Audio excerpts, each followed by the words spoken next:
There's a kind of productivity that doesn't feel like ambition. It feels like a compulsion, like the body is running from something it can't name. The calendar is full, the inbox is never empty. There's always another errand, another task, another improvement, another plan. You fall asleep to mental checklists and wake up already behind. Even rest becomes a project. Even leisure becomes scheduled. Even silence becomes suspicious. And on the outside, it can look admirable, responsible, driven, high-functioning.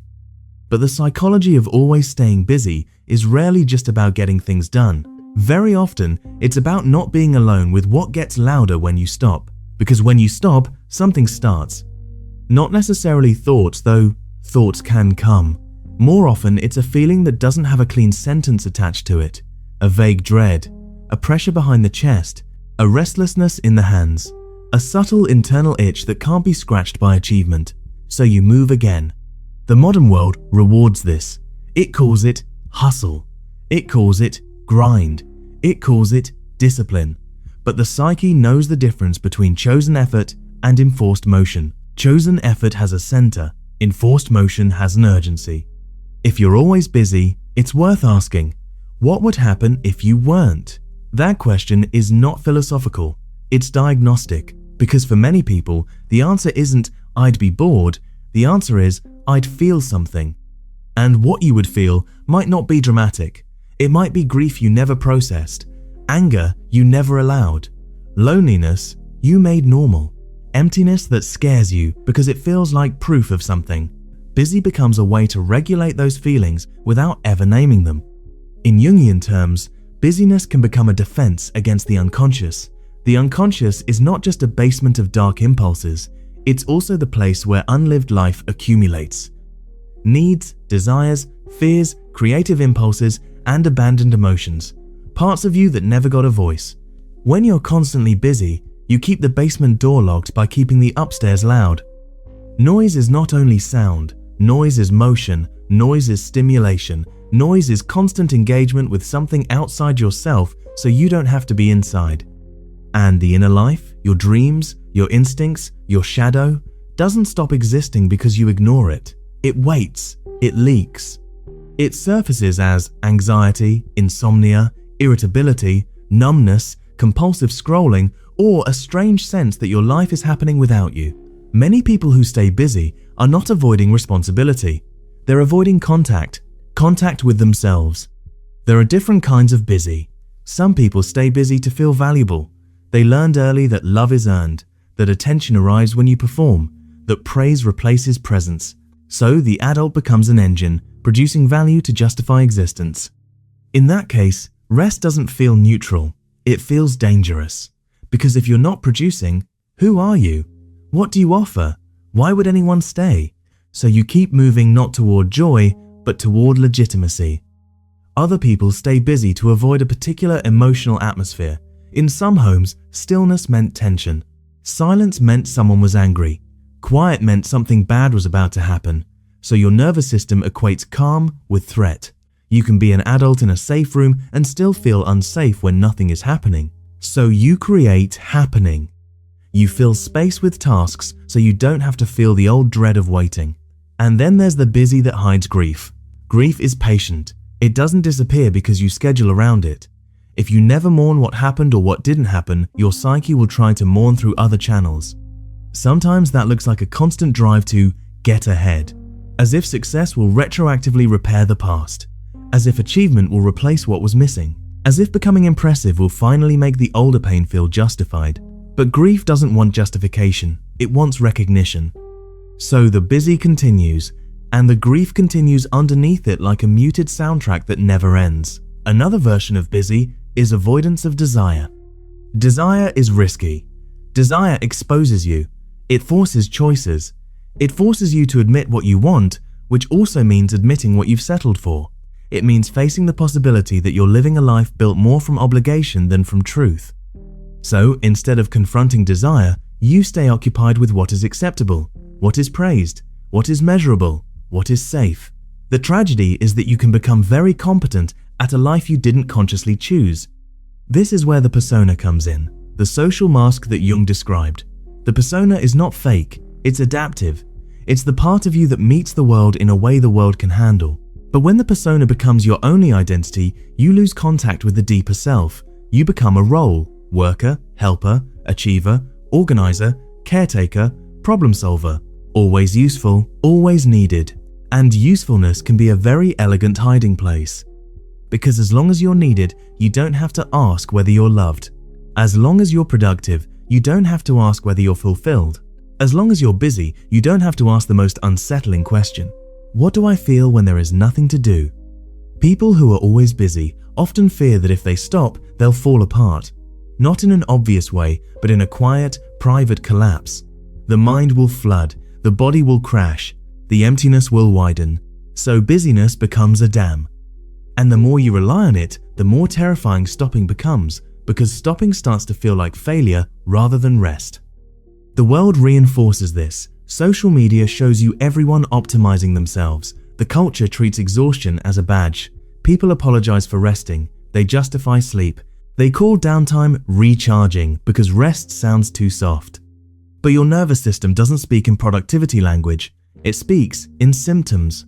And one symptom of chronic busyness is a strange inability to enjoy what you worked for. You achieve something and the feeling passes in minutes. You cross an item off the list and immediately the next item appears. You don't feel satisfied. You feel briefly relieved. Relief is not fulfillment. Relief is the nervous system saying, the threat is delayed. So what is the threat? Sometimes the threat is shame. The old belief, if I stop, I'm lazy. If I stop, I'm failing. If I stop, I'm nothing. Shame doesn't always sound like an insult. Sometimes it sounds like a principle. I should be doing more. I can't waste time. I have to stay on top of things. Those sentences can look responsible, but they can also be the internalized voice of a world that only valued you when you were useful. Sometimes the threat is emotion. You keep busy so you don't feel loneliness, but loneliness isn't just lack of people, it's lack of connection to the self. It's what happens when you abandon your own inner signals long enough that you forget how to listen, so you try to fill the loneliness with motion. But motion cannot substitute for meaning, and sometimes the threat is the shadow. The shadow contains everything you disowned to become acceptable. That might include rage, envy, vulnerability, sexuality, creativity, power, need, tenderness, grief. If your identity is the strong one, then tenderness becomes suspicious. If your identity is the capable one, then need becomes humiliating. If your identity is the productive one, then desire becomes disruptive. So you stay busy to keep those parts from rising. But they rise anyway, just sideways. They rise as irritability when someone interrupts you, because interruption threatens your defense. They rise as resentment toward people who seem relaxed, because their ease triggers your buried exhaustion. They rise as a feeling of emptiness even in a full life, because fullness is not the same as depth. They rise in dreams, because dreams are where the psyche speaks when you refuse to listen while awake. And this is the part most people don't want to hear. Constant busyness can be a form of self-abandonment that looks socially impressive. It's abandoning the inner life to maintain the outer image. It's living in the world's tempo instead of your own. And over time, the cost becomes physical. Burnout, anxiety, dissociation, sleep problems, a feeling of being wired and tired. A life that feels like a series of tasks rather than a lived experience. But the deeper cost is existential. You lose intimacy with your own mind. And without that intimacy, you don't just lose joy, you lose direction. Because direction comes from inner signals, from values, from longing, from a felt sense of what matters. If you're too busy to feel, you're too busy to know. So you drift into a life that looks correct but feels strangely distant. The most unsettling moment for the always busy person is often the moment they finally get what they thought they wanted: time.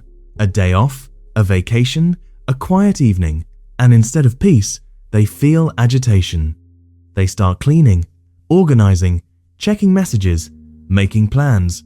They can't just sit, they can't just be, because being is not a skill they were allowed to develop.